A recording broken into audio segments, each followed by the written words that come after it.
You got it up, Grover? Mic check, 1, 2, 3. Mic check, test, 1, 2, 3. You good? Awesome, thank you. Thank you. Mic check, 1, 2, 3. Test, mic check. You good?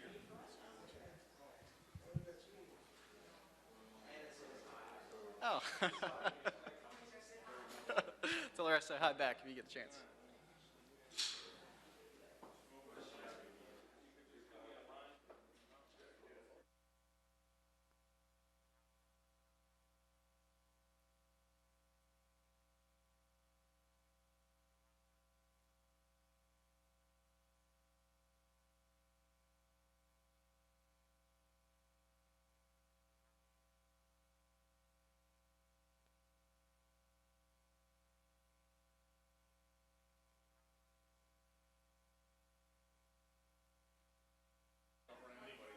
Oh, is it, now I can.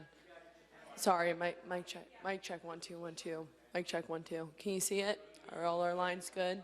Can you hear them okay? I'm trying to talk like a normal, lower voiced person.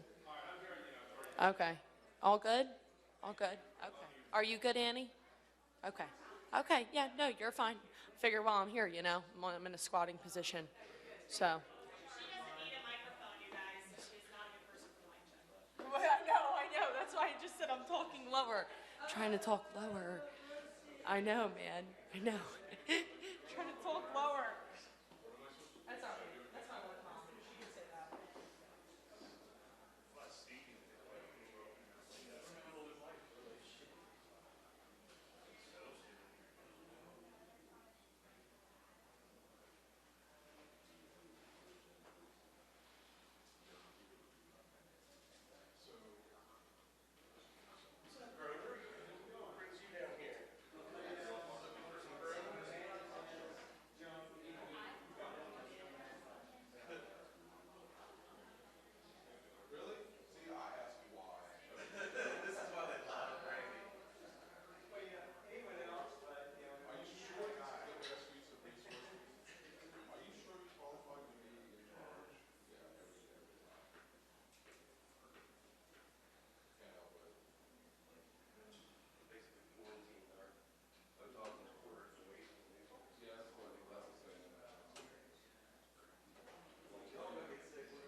one here, I think, was Kathy over there. Yeah. General, I don't know where he is, but you can sit there. I want to be the general. Well, you can be the general. All right. Okay. Okay, everybody, let's get started, and we got a lot to talk about. We got some really important folks back here in the back, whether it be Mitch or JB or maybe other senators or delegates and everything, and all y'all. Okay. Here, I think, let me lead off by just saying this. We just got off the phone on a video conferencing, started about 11:30, went till probably about 1 o'clock, and with the president and the vice president. And you know, this was right, you know, a video conference right from their cabinet room. There's a lot of good information that they were passing on to us. Basically, the information to me surrounds just this, and that is, without alarming anyone, the seriousness of this continues to be real, and the seriousness of this outside of our borders is surely more real than inside of our borders. In West Virginia, as of today, we have now tested 84 cases. 80 of them have come back negative, and 4 of them are still pending. We do not have a positive case yet. Now, from time to time, you know, we constantly are having, well, I know there was one at Mon General, or I know there was one at Raleigh General in Beckley, you know, or I know there's one at Cabell Huntington, you know, or you know, wherever in Huntington. And yet, when the tests are really run, we're coming back negative, and negative, and negative, which is great news, great, great news. The only thing I would caution us all about is just this. And now is where really and truly I've got to be your leader, and I've got to be the adult in the room for sure. You've got to realize just this, that if all the powers to be throughout this nation did not believe the gravity of this situation was as big as it is, they would not be doing what they're doing. In our state today, we have been really blessed and sheltered, but we should be concerned. We should really be concerned because we're an elderly state, and those that are of us that aren't elderly, a high percentage of those have health issues, you know. And so if this virus were to aggressively attack us, we are a very high risk population. So we've got to be concerned.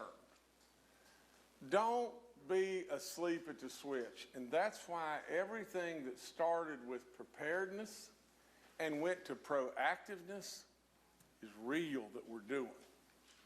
Now, that's why I canceled the state tournament. That's why I canceled schools. That's why we're doing all the different stuff from the nursing homes and right on down the line. This is serious stuff. It's really serious stuff. In the state of West Virginia, I do not want us to be asleep at the switch because we just happen to not have a positive test. And I don't want us to look to the positive test that finally comes as somebody winning the bingo game. I mean, for crying out loud, we don't want any to come. You know, we don't want anybody to, you know, be the star of the game show because they were the hospital or they were the person that got, you know, that was the first one. We'll go through a lot of different things. I'm going to tell you I'm going to hit the highlights, and then I'll let you ask questions and everything else. The bottom line is our president is urging all of us, as I am urging all West Virginians, stay calm, be smart, use great hygiene, take care of people that are the elderly that you can help. For crying out loud, you know, go to the grocery store for them. Absolutely try to look after them. And when you're with them, use the very best hygiene that you can use. Wash your hands. Stay at a distance. Use smart, good sense. Today, we're telling everybody to stay away from crowds as much as you possibly can. Don't go to gatherings that have in excess of 50 people. Now, wait a minute. 1, 2, 3, 4. You know, I want to make sure. But all of that being said, the things that we don't need to do right at this point in time is make a mad rush on the grocery store. You know, I got a text from a lady, and I don't make light of this and everything. She said she was at a grocery store, and the buggies were full and lined up all over the place, and there was nothing left on any of the shelves hardly. And she said a lady right behind her, you know, had 15 gallons of milk and said she was going to freeze it. And the guy in front of her had 30 loaves of bread, and she looked at him and said, "Am I missing something here?" And then all of a sudden, the guy in the back says, "It's going to snow tomorrow." You know, well, we don't need to panic. Our president assured us today that he had been meeting with Publix and Walmart and Kroger's and all those people and said, absolutely, without any question, we don't have a food supply issue. There's going to be plenty of food. There's going to be plenty of groceries. You don't need to make a mad rush on the grocery store. Just settle down. That's okay. Now, any person that would want to be tested, the federal government has come out and said without question all the cost would be covered on any of the testing. So you don't have to worry about having to pay to have testing. Today I'm going to declare a state of emergency for all 55 of our counties due to this outbreak and following just the follow-up from President Trump's declaration of a national emergency.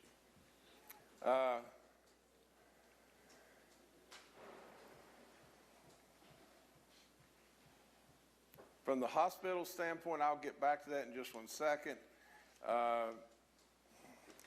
We're beginning to work on personnel policy and people coming to work, and basically I have mandated to all of our agencies that let the experts work on their own type plans. You can have people working at home, working on computers, working at home. All that would be great if they need child care or whatever like that, and they need to stay home with their kids, or they're worried, or they're elderly, or whatever it may be.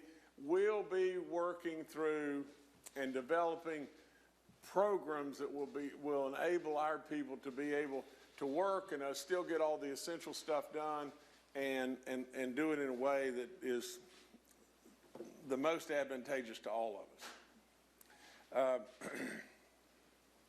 Clayton will be telling you about school updates. This is one thing that we can be super proud of, and it's the fact that today, Monday, you know, when all this started down the pike, we had more than 500 sites around the state that began operations to ensure that our children who would require school breakfasts and lunches would receive meals during the statewide school outage. You know, it's amazing.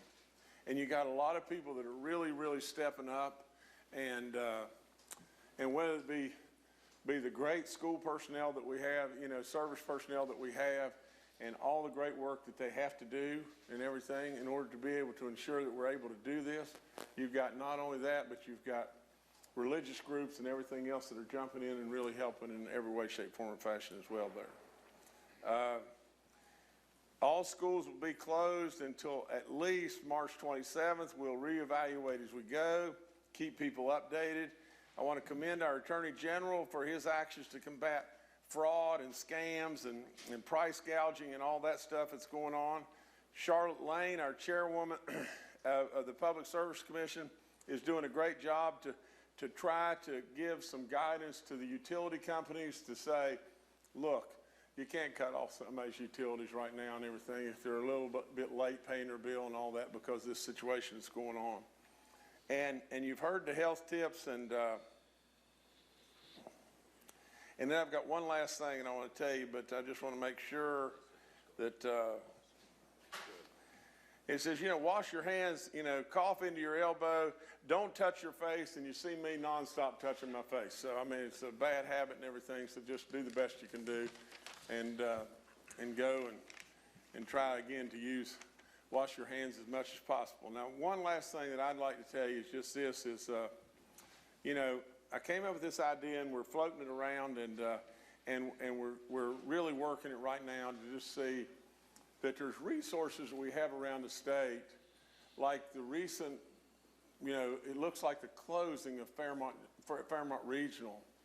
Well, Fairmont Regional is going to close for a short period of time, probably 30 days.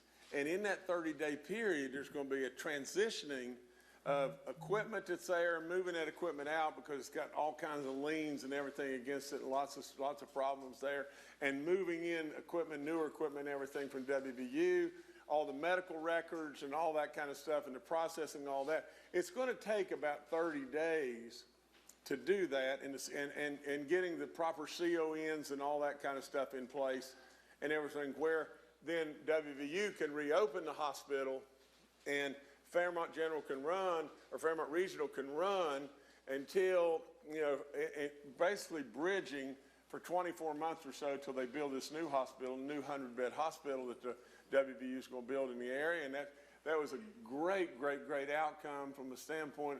And just tell it like it is, guys. In the beginning, what that was it was a 10-bed hospital, emergency room, step down deep.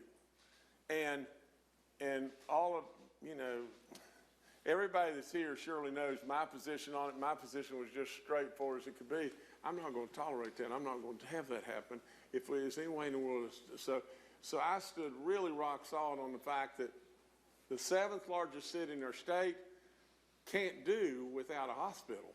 That's all there is to it.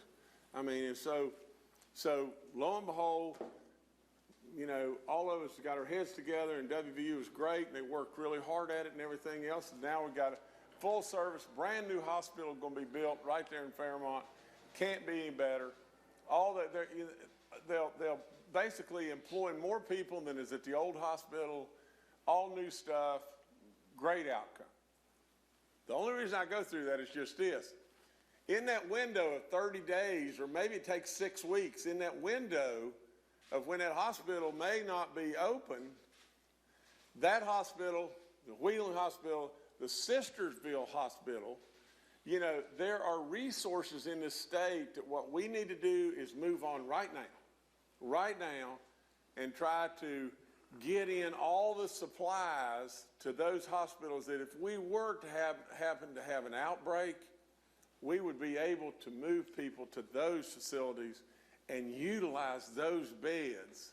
And there could be as many as maybe 400 plus beds, and we could utilize those beds with docs that are already there and properly equipped from the standpoint of protections and all that kind of stuff to be able to take care of those people in a better way there if our other hospitals became, covered up or whatever it may be.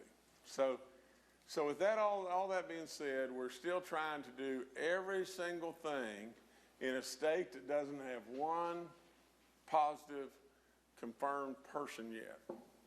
We're trying to be ready if we have a rush on everything, that we'll have facilities that we can go to. We're trying to be ready in every way we can possibly be. You got a lot of people doing good work here and all that kind of stuff, but my last words would just be just this simple. let's not get caught, you know, and then say, oh no. Let's err way, way, way to the safe side, you know, way to the safe side. The greatest thing that could happen is we've overkilled the situation tenfold, and then really and truly at the end of the day, we didn't have a great big bad thing happen. So with all that being said, you know, I guess I'll open it up to y'all, and you can ask whatever you want to ask. Statistically speaking, we should have had a case when you look at the numbers I'm sorry. based on other states. Statistically speaking, we should have a case popping up here. First of all, are you concerned that West Virginia didn't receive resources from the federal government with the problems with the test rollout? Also, has it left people in this state who are vulnerable to getting sick because we have an older population? Has it left people more vulnerable because our testing per capita has not been what we've seen in surrounding states? Okay, I'm gonna let Kathy probably go into this more, but I would just tell you this. I think what she's going to say is we've tested now 84 people, okay? And Ohio has tested 100 and change. And their population is 8 times as much as we are. You know, we're pretty much ahead on the testing, But but it wasn't until today. We did a story yesterday that showed the numbers were behind in West Virginia. So my question is, do you think that we've had less of a response from the federal government here in West Virginia than we deserve or that people would feel comfortable with? well, on the call, you know, and again, I'm going to be just brutally honest. I don't have any way to do anything but that. On the call, the governor from Washington State said, we need more resources here, and why in the world are you continuing to send resources to West Virginia? They don't even have a case, you know? And so everybody's scrambling and pulling for the cheese, you know? I Was would, there any specific talk about West Virginia on that call? oh, absolutely. Can you tell us a few details about what was said? Because it is concerning to a lot of people that there are no cases reported. Well, on the call, you know, and I don't remember specifically just the detail, but just this is, you know, the president said to me, he said, you know, what are you doing there, Jim, to keep, you know, to have nobody test positive and everything? And we kind of smiled about that and everything. Everything on the call was really, really serious. You know, from the standpoint of, you know, and surely it's been mentioned upteen times about our elderly population, our population of people that have worked in the mines, COPD and, you know, obesity and diabetes and all that kind of stuff. You know, Amanda, the one thing that I really believe this is, I am really close to our president, and that helps in lots and lots of ways. I can't imagine that he's going to leave West Virginia just holding the bag. And so I'll let Kathy. Have you received fewer tests in other states? Because there are people who wanted to be tested. I know everybody can't get tested, but there are people who wanted to be tested and have had some valid concerns, and they've been told no. They are valid concerns, and they're real. I would love to be able to test everybody. We have pushed out, we're currently testing folks that are seriously ill in hospitals, because that involves the infection control parameters of how the hospitals work, vulnerable populations in hospitals, and then also those that have a high risk of having been actually exposed. We've been pushing that out. We're increasing, so it's better than it was. But here's the reality. Currently, I have the ability, there's all kinds of things in the chain of testing. There's swabs, there's extraction things, et cetera, et cetera. There are shortages on many pieces of it. So currently, I have enough tests and supplies and everything else to do maybe 500 people. Are we being treated differently? No, we're not being treated differently, but I think we are a small state. We have a minimal supply. That will ramp up if I can get pieces of things. So I think we've got the ability to increase it. But the key is none of it's enough. So, and we've been promised that we're going to be having commercial testing, et cetera, and it's not ramped up yet. We've been talking to hospitals and their ability to do testing, and they're working on it, but they too are hitting issues. So the good thing is, the federal government did over the weekend talk about a whole new model of testing, because they're hearing this from every state. So, because what we all want to do is community-based testing, not this targeted kind of testing. I mean, Virginia is shrinking down their ability to do testing and who they can test even further than we have. So we want to all do more testing. The federal government is talking about a model in which we do community-based, let you have come, and we actually done some planning in advance around those kind of things, like we would do mass vaccination, we could do it around testing. So we got counties planning for how to do that. They asked, if we sent them our request on Saturday to say we will be happy and active to do any of that if you get us the supplies. We don't need to wait even for you to come and help us do this, because they're going to roll that out in different phases. In the first 12 states they're going to, it's not West Virginia. So I said, we don't need you here, send us the supplies, and we can do it ourselves. So we've put that request in, and we will work with them on everything they can get. We have called, we have begged, we have asked. How long will 500 tests last? Well, it depends on how many people flow in. So if the current rate, it would probably be a couple of weeks. Are we only testing people who have traveled overseas? No, we are testing the one that we're seeing most now are the seriously ill folks in hospitals. Our guidelines are more stringent, though, than states that are surrounding us. They've closed things down there. Those people could be coming here because they Right. don't have the opportunity to go to a restaurant. I mean, is that something that you guys are able to say to the federal government? Actually, our guidelines right now are more expansive than Virginia's. They've scaled theirs back. So what we're testing right now is a lot of the seriously ill folks that are hospitalized, near hospitalization, because it's going to impact the way that hospitals can handle those kind of things. The travel is not so much international. The travel that we're doing now more is, or the testing is not around travel, it's around have you had close contact with an identified case, a confirmed case, or travel to a domestic area that's at high risk. So it's more around that now that we're doing. So the two priorities, big picture there, are folks that have the highest risk of being actively exposed to a known case or a high-risk community. And second, the seriously ill in hospitals or near hospitalization that are at high risk, elderly and diabetes and chronic disease kind of things. So those are the two that we've done. Are the two ones that we're prioritizing. No, it's an either or. It's an either or. Why is there a shortage? Are we importing our supplies from somewhere? I think they're getting used worldwide, probably. There are importation issues, most likely. There's been a big demand on these. Folks are running out. And I've heard that the same sort of, you talk about different parts of the materials. I've heard that some of the materials are also used to test for flu. Is that right? So that's part of the issue that we're anticipating? The reason we have those 500 ability right now is because I've pulled all my supplies from flu. So are we unable to test for flu? Well, we will do it for a few days. We will do it. Are you concerned about LabCorp yet? We've only got a handful so far from them. Governor, many of your contemporary governors have now closed restaurants and bars in their states. Do you plan to do the same thing here? Not yet. And the reason that I feel this way is just this, is we've got to keep on some way living and doing what we're doing. And I don't drink, so I'm not in a bar hardly, never. But at the same time, I don't think any of our people yet believe that is necessary to do.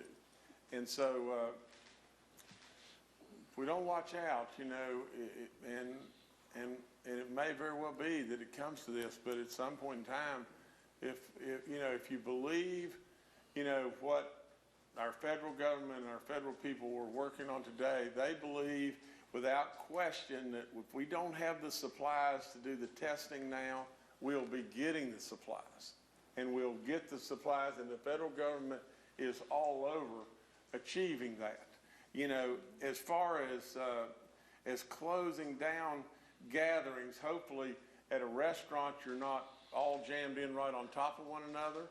And the other flip side of it is hopefully we use good good, sound judgment and say, you know, it's the same thing with a bar, you know, that from the standpoint of going and interacting with an elderly person and everything, that we use all the hygiene, and we may, just like with what happened with the schools, you know, I was not an advocate on the first day of closing the schools, but then very, very quickly after that, the very next day, I closed the schools. And it may be that we have to do that too.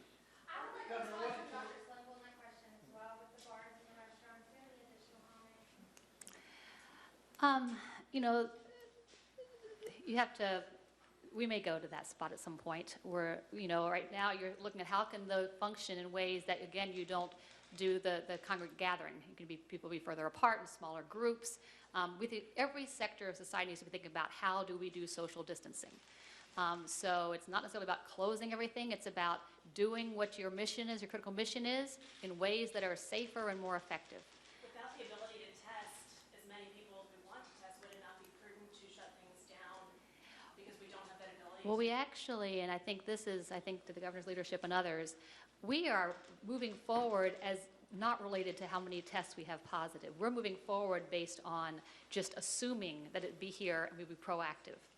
So we are not waiting for that because we know that the two things ideally that make the biggest difference really are, one, those social distancing measures, and that we all pitch in and do them. So all of us take part in that. We all think about the creative ways that we do that. If you can get 70, 80, 90% of your population doing that, you can make a big difference, what we're seeing from other countries. And then the other thing that can make a difference is if you can do widespread testing so you quickly identify and can follow up. So I am excited that they've got this plan to come forward. I think that's got great potential, and that's wonderful. We do need those supplies. I think that we need, the message we keep saying forward is, you need to be prioritizing states not just on numbers of cases, but on the risk. We have a high-risk population. If we don't have a lot right here now, that's great. If you send them now, we act now, we have a chance to really, really reduce it much more. If you send it just where it's already happening, you may be too late. Dr. Slum, can you clarify for me, is the virus actually airborne? They're learning more about it. For the most part, they think it's respiratory droplet, but they are exploring could there be any other means. Probably the majority is respiratory droplet. They're exploring that piece. But still, doesn't that make you concerned about the limited testing? Because people could have this, and then if they can't get tested, I mean, they could be spreading it. I think you have to make the assumption that when somebody is sick, they have it and you manage it. When these situations happen, you start to manage them with the assumption that they are. But again, I mean, it is reassuring that the 80 that we've done, including high-risk folks in hospitals that have been severely ill, have been negative. So that is reassuring. And we need to keep doing more, and we're pushing to just do more. And I would encourage providers to send them in according to those guidelines. Get them in. We will keep them being tested. I mean, we've gotten really good. Our folks were here at 5:30 or 6 this morning starting. They've been doing runs this morning again already.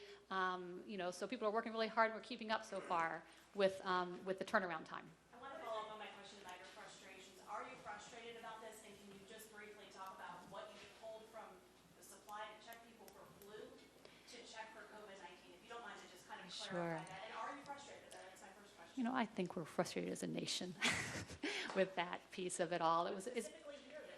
Sure, we're all frustrated with this issue, and we do the best we can. We pull together, so we will keep doing that. And we've talked that the hospitals are working towards trying to get testabilities with new and different kinds of tests that the FDA has made available. So they're working on that. They actively are doing that. So we've got places that are really looking to try to expand it. LabCorp is here, and so we've been in contact with them. And they say now that if a provider has a LabCorp contract and they don't have supplies, that call the representative and they will get them some supplies there. There's great potential for the broader community-based testing. And I think there we start to look at things like, could we prioritize folks like if they've been sick, healthcare workers, first responders, elderly. So you would start doing the folks that it changes how they, like your healthcare worker, if you can rule it out, you can get them back to work faster. So you start to do those kinds of things. So there's great potential in moving forward, and I think it will change, but it is a really frustrating part right now. What's the time frame? Governor, what does that state of emergency mean? What powers does it give you? And how exactly would you close a private business? Or what part of the code, or how would you get that authority? Bill, you got to answer that, or some, That's probably a Brian Abraham question. As you know, Governor of Ohio did that. There probably is requirements or language in the statute somewhere that allows the governor to take that kind of action. But here comes Brian. He may be able to answer that for us. Does the governor have the power to close private businesses? The state of emergency that the governor's issued is relaxing the authorities that our commissioners, directors, and secretaries have to enforce policy and regulation. There's nothing in this executive order that the governor granted any power to himself, and it's a constitutional question as to whether or not we can seize private businesses with the threat that they do certain things. Even mine was reporting in the media, I think, saying governors are directing and requiring, and a lot of that's been requests that these businesses curtail or shut down. Some of it has been, and some of it has just different constitutional abilities to do so. But what we've done with this is we're allowing our agencies to work with our businesses and relax regulations. Would an emergency declaration allow Secretary McWhorter to do with the thing, changing elections and shoot out elections, looking at the effective primary? I really believe right now, you know, as far as worrying about our election, that ought to be way down the food chain right now. What do you guys have to say to anybody out there who might think that this is still maybe not a big deal and that the media might be blowing this out of proportion and they don't really need to self-isolate, all of that kind of stuff? What do you guys have to say to that? That'd be the greatest news that I could possibly hear. That's all there is to it. You know, But the if at the end of the day, all we did is go through all the exercises to really make ourselves prepared in a better way, or proactive in a better way, in a better way, in a better way, and at the end of the day, the tsunami didn't come as big as what everybody's afraid that the tsunami is going to be, then I'd be real happy. But the governor said it well, is we have no positives, but we have to take this seriously. Our citizenry needs to take this seriously. What has worked in other countries is simply more testing and social distancing. So we have an opportunity right now. We have almost a window here that if we can push that out, and we need the press to help with that, push that out so that folks understand they need to take care of themselves, they need to take care of their families, they need to take care of their parents, their grandparents, and their great-grandparents. They need to shop for them, keep them out of crowds, out of grocery stores. Take care of your family. If we can do that, and we can take extra caution in terms of how we handle our own health habits, and do not spread what we may not have, we may have. But if we can do that, we will have a difference. We will make a difference with this. I think it's, you know, take it seriously and do your part, because we all really can play a role in that. And I think we take that nervous energy that we have around this and channel it into effective action. Dr. Sloan, I want to get back to having clarified your talk about the flu. The flu is obviously very serious, deadly, but you talked about taking resources from testing people Right. with the flu to deal with COVID-19. Can you please clarify what you meant, Sure. what you're doing, and will people not be able to be tested for the flu now as a result? So it's a temporary thing. One of the pieces Is that it acceptable? One of the pieces that we are, that are in the chain of supplies you need for testing is our extraction kits. We've ordered those, but they're on back order. And so we don't think that they are going to come in. And we've also ordered them commercially, and they're on back order, coming in the next couple of weeks. In the meantime, I borrowed extraction kits from my flu testing to fill in, to expand my capacity. We think they will come in within a couple of weeks, and that will double my capacity again to do testing. So I'm not stopping flu testing. In fact, it's actually really helpful for this because we try to exclude flu before we do COVID testing, because then we can conserve our resources more. So I'm not stopping flu testing. We borrowed some supplies short term while we try to get some other supplies in. So we will continue that. No, we have received some. We have ordered more, and they haven't come yet. How many have you received? I don't know the exact number, but I know that we'd like more.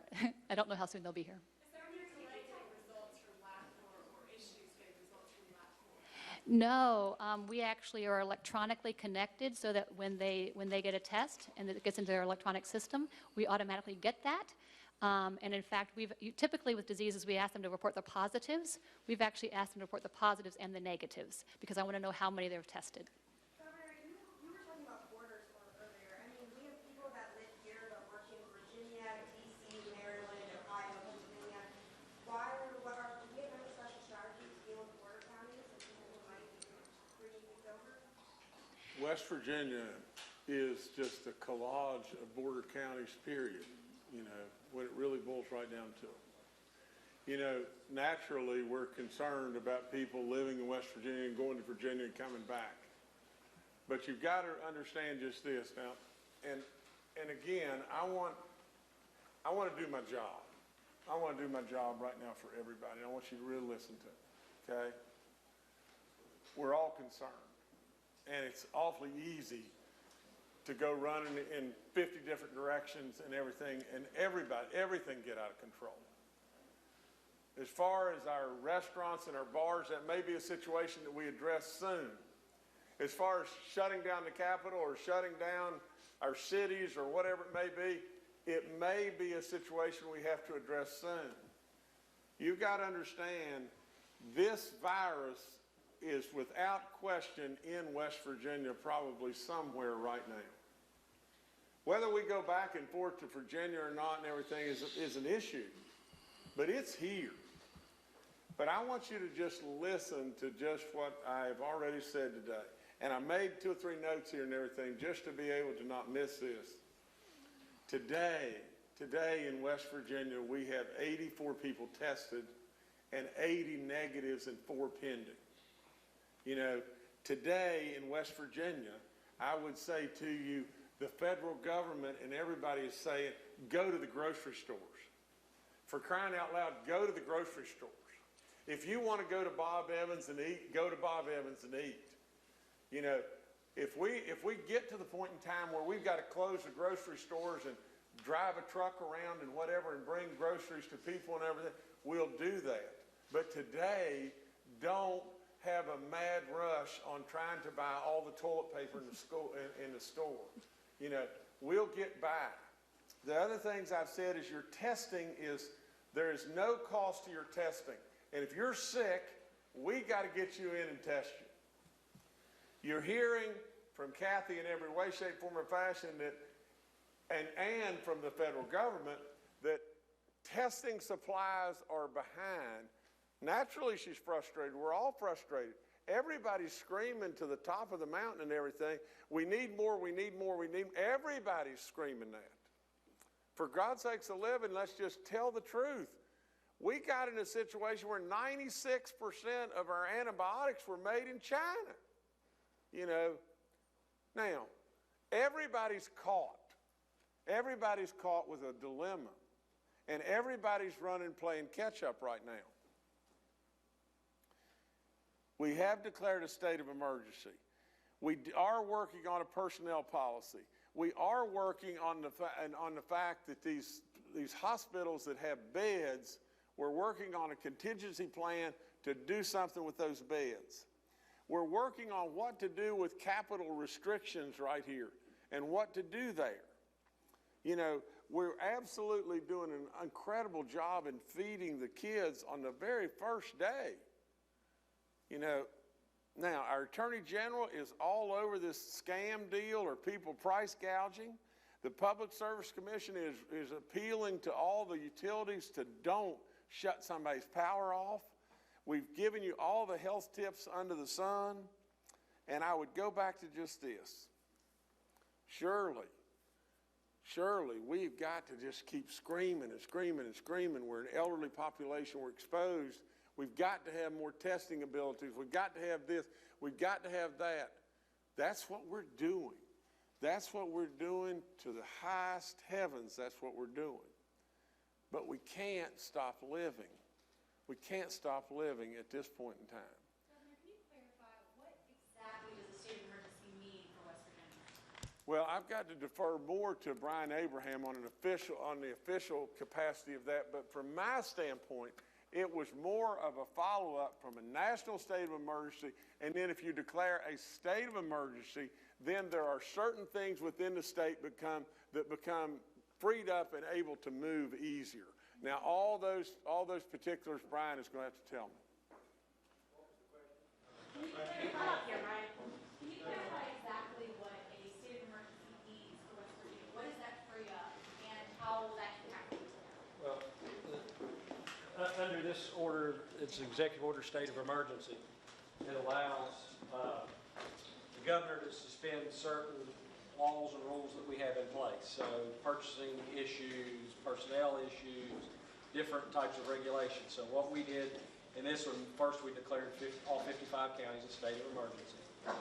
There's an issue we have going right now with the Small Business Administration, reached out to us this morning.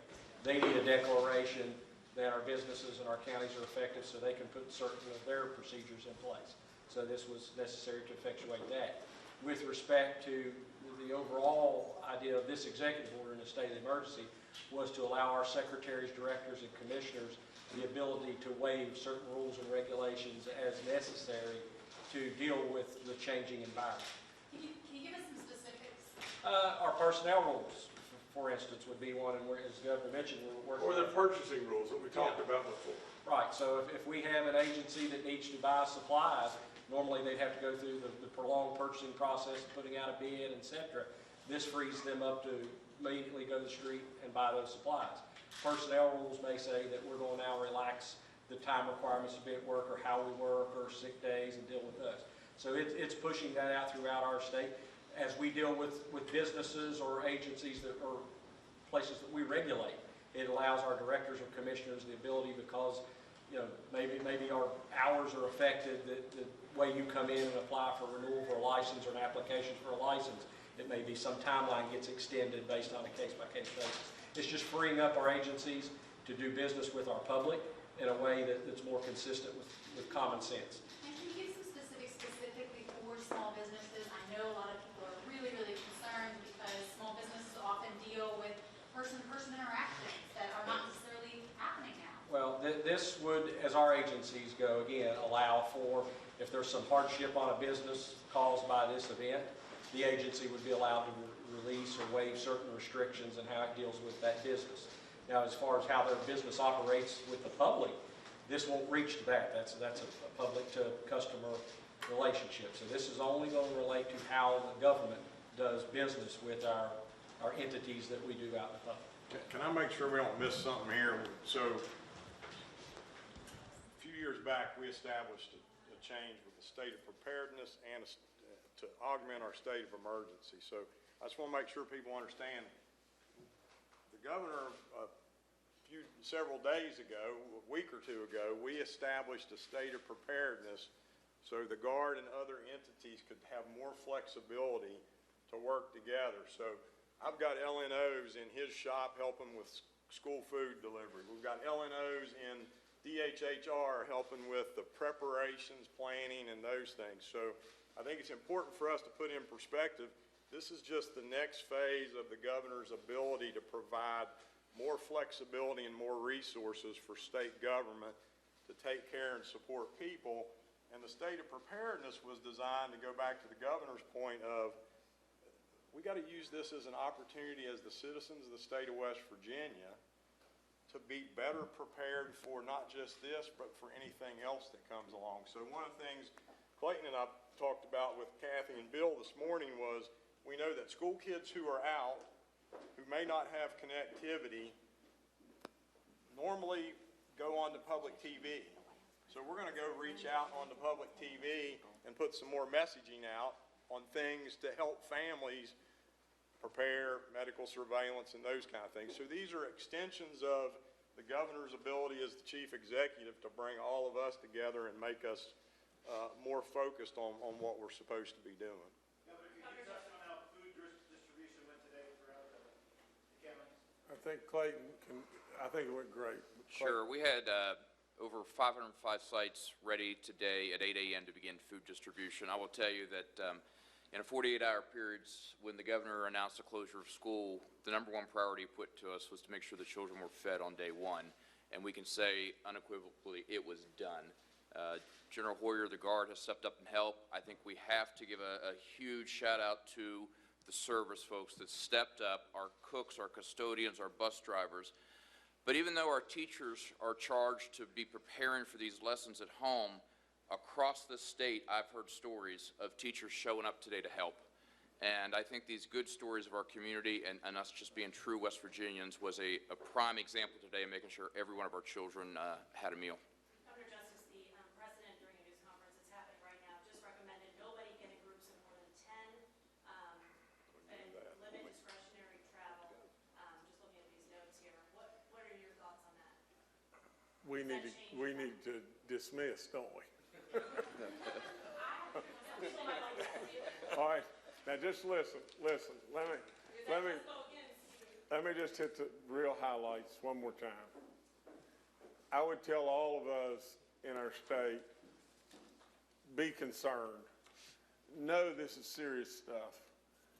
But at the same time, it doesn't help any of us to be afraid. You know, try as best you can to live your life in a smart way and using great hygiene and all those things. You've got some real experts that have really been on top of this from day one. And we don't have a positive test as of yet in West Virginia. We will continue to test, and absolutely we will end up with a positive test somewhere.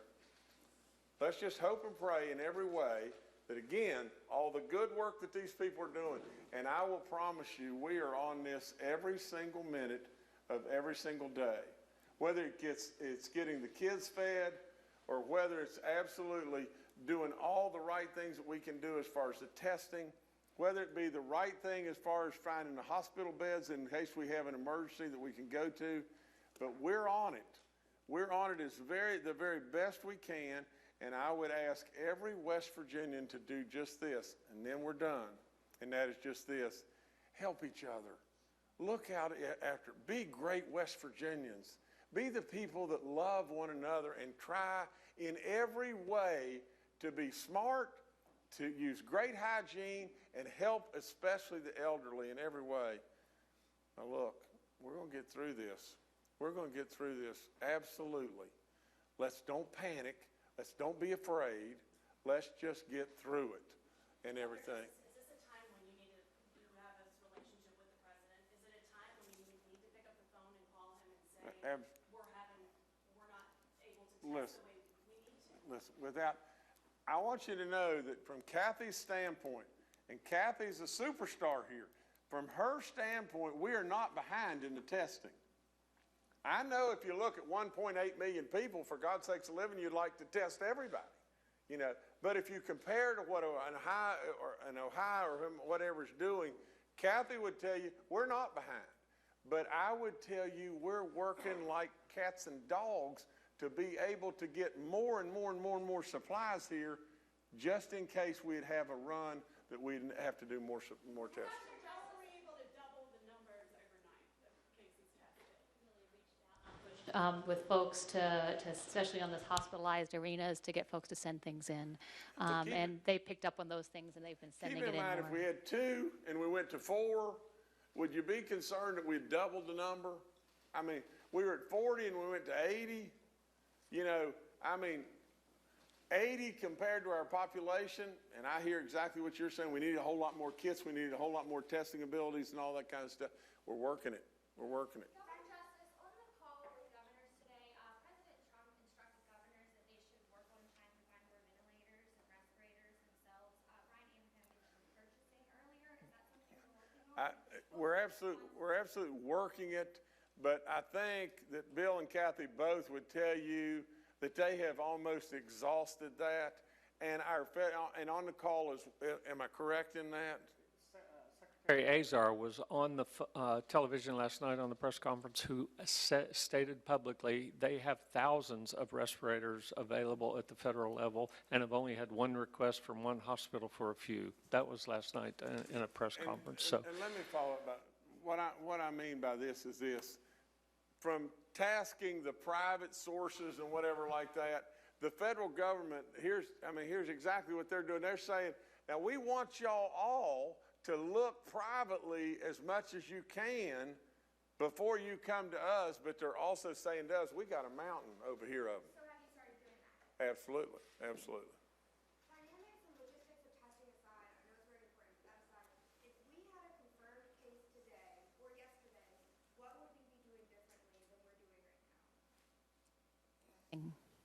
We're doing the right things now. You know, I think we're expecting to see a case. Why would we not? And you know, it's no magic difference between day 1 and day 2 when you see a case. Most states, when they start to see cases, that does rapidly go up. And that would not be surprising. But that's why we're putting all those things in place now and asking everybody to really pull together to do everything they can to prevent that. I think, you know, and the governor is absolutely right, you know, and I really appreciate his leadership with this. This really, you know, we have to pull together as a community, and we have to together think about creative ways to function and do our regular things. It's not about closing everything. It is about doing things that sustain those operations, that sustain that connectedness among people in smart and different ways. And so I think that is what we can all do to take care of each other and ourselves and our families.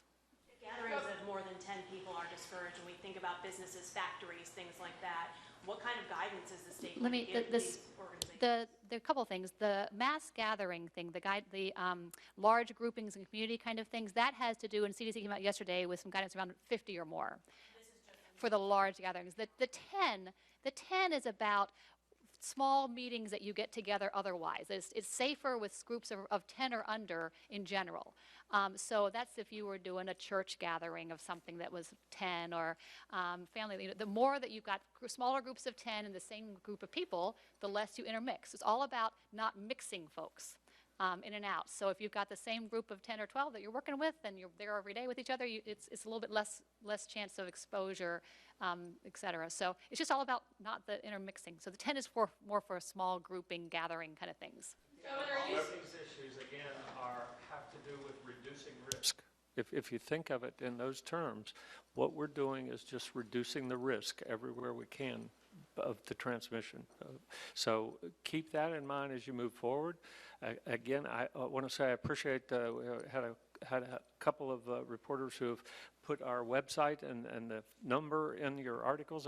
We appreciate that. We need to get that word out to folks and make sure they have access to information so that they understand what they need to do and what they don't need to do. So if we look at folks being distance of 6 feet from each other, we look at social distancing, you can still get together. You can still talk to folks. You can still have gatherings. You just need to be a little more cautious and aware of the potential there. It's spring soon. You know, getting outside, walking around is a good thing, a healthy thing. Talking to your neighbors across the yard is a healthy thing. All those good things. Visiting a state park is a healthy thing. Governor, you said last week that you would hold these press conferences every day when I asked you, but over the weekend we heard nothing from you as far as press conferences go. That's unfair. If you'll go back and watch the tape, I said we would not be meeting on Saturday or Sunday, and you know, and everything. But we will, if we have confirmed cases or we have an emergency, we will come in on Saturday and Sunday. I mean, we worked and we talked 5,000 times and all that kind of stuff. Everybody's still working nonstop. Right, but you did just say that you're, you know, acting as if we do have a case here, and you know, you just said that if we had a case, we'd be No, we don't. I believe without question it's here. I believe that and everything. We all believe that. But we don't have a confirmed case. We don't have a positive case. Now, that's not going to change much of anything. You know, just like Kathy was saying, that's not going to change the world. You know, we're still going to react because what we've put in place, to the best of all of our abilities, we've put in place what we think was the best moves we could make. Closing state tournament. Closing schools, doing all the different things that we're doing that we've already outlined here without repeating it all.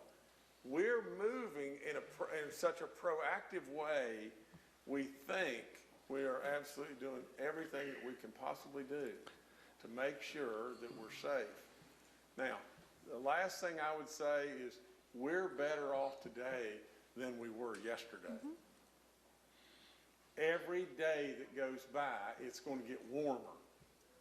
And there's going to be more sunshine, and there's going to be a lesser and lesser and lesser probability of a bad outcome. We've got to play this day by day. One of the things, let me talk 1 second. Oh, I'm sorry, Kathy. One thing. The reason why the reason to do it, if there's a case that we would announce that. even if it's on a weekend, is not because it changes things dramatically. It's because we said we'd be honest and open with you, and we would announce it when it happens. So that's the reason why there would be an announcement at that time. Yeah, and further, sometimes we don't get these reports on the tests until 8 or 9 at night. So what we will do in that case is put out a press release, so you have the information, and then have a press conference the next day. So, and the governor did say last week we won't have these on Saturday or Sunday unless we end up with a positive case, and then we would have one. So, Or unless you end up with a real need to be here. right. How long does it take a test to be completed? The turnaround we've been doing right now has been about 24 hours. We have to batch them because otherwise we don't use our reagents fully. And conserve those. So the actual testing, it depends on how much they have to do for preliminary testing, but it's typically around 6 or 7 hours when it runs over the day. So that's roughly what it does, and we can do them in batches of 20 or so. And then we will provide a public update every evening when that happens, once we get the results, and that will be posted on our website. So we're trying to be totally open, provide you information as we get it. You may see changing times because sometimes we wait until we have a grouping that will fully utilize the resources. But sometimes, occasionally, if we've got 1 or 2, we will say, okay, we'll run them the next day. So I would say when generally we're aiming for a 1 to 3 day turnaround time. So far, we've been able to keep that.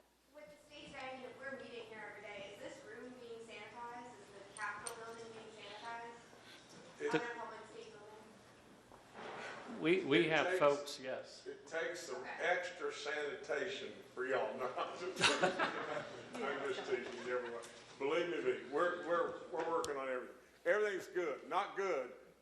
Concerned, don't be worried. There are students who come back from trips in Europe, which is now the epicenter of the virus. High school students, are there any plans to ask them to quarantine or any? There is still, if you're coming from a level 2, level 3 country, then there would be the standard travel precautions when you come back of 14 days usually. Depends on where they're coming back from. Okay, we're done. Thank you all. We're done. Thank y'all.